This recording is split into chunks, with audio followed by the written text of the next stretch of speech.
ബംഗ്ലാദേശിൽ അറസ്റ്റിലായ ചിന്മയ കൃഷ്ണദാസ് പ്രഭുവിന് മോചനമില്ല. ജാമ്യാപേക്ഷ അടുത്ത മാസം 2 മാറ്റി ബംഗ്ലാദേശ് കോടതി. കൃഷ്ണദാസ് പ്രഭുവിനായി പുതിയ അഭിഭാഷകർ ഹാജരായില്ല. പ്രഭുവിന്റെ അഭിഭാഷകൻ രമൺ റോയ് ഇസ്ലാമിസ്റ്റുകളുടെ ആക്രമണത്തിൽ ഗുരുതര പരിക്കുകളുമായി ചികിത്സയിലാണ്. ഗൗതം അനന്തനാരായണൻ ചേരുന്നു. ഗൗതം, കൂടുതൽ വിവരങ്ങൾ.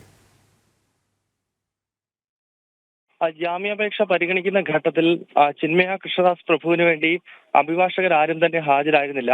ഈ ഒരു സാഹചര്യത്തിൽ അടുത്ത മാസം 2 കോടതി ഈ ജാമ്യാപേക്ഷ പരിഗണിക്കുന്നത് മാറ്റിവെച്ചിരിക്കുകയാണ്.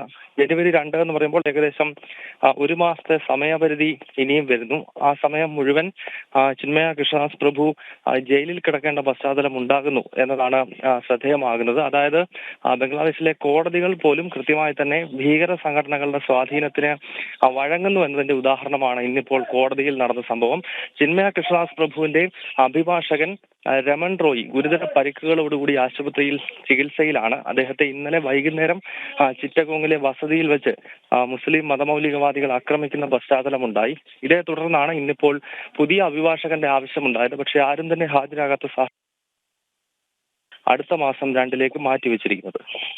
ശരി, ഗൗതം അനന്തനാരായണനാണ് വിവരങ്ങൾ നൽകിയത്.